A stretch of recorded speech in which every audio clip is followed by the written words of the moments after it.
Fl-2024 reġgħet naqset ir-rata ta' kriminalità f'Malta. F'dan il-perjodu saru 30 reat għal kull 1000 persuna li tgħix fil-pajjiż.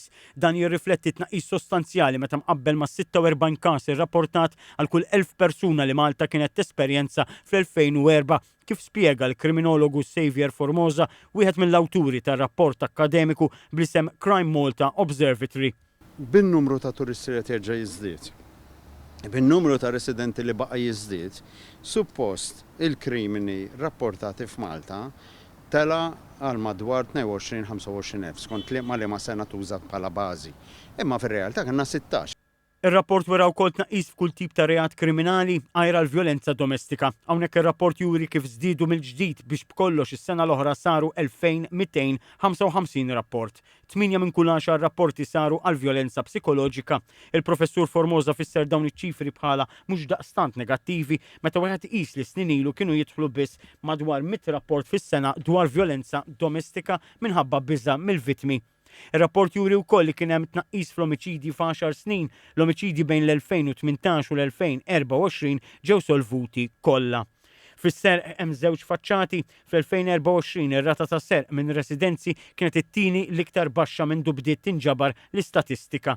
Għalkemm is-serq bl-armi naqas għal 21 każ, il-pickpocketing żdied l-aktar fiż-żoni turistiċi u ta' divertiment. F'Għawdex ir-rata ta' kriminalità naqset bi 23% meta mqabbel mas-sena ta' qabel. Irreġistraw wkoll l-inqas ammont ta' serq fl-aħħar 20 sena.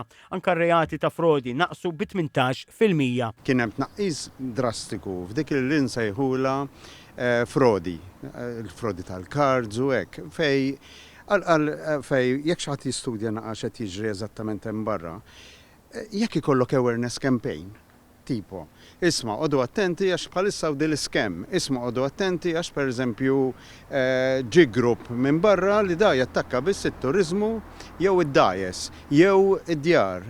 Il-professur Formosa qal li biex ikomplu jonqsu r-reati kriminali n-nies għandhom joqogħdu attenti fost oħrajn fejn jitfgħu il-mobile li ma jħallu xejn f'karozza waħedha, iwaħħlu l-kameras tas-sigurtà mal-ħanut u joqogħdu attenti lil min jafdaw fuq il-midja soċjali.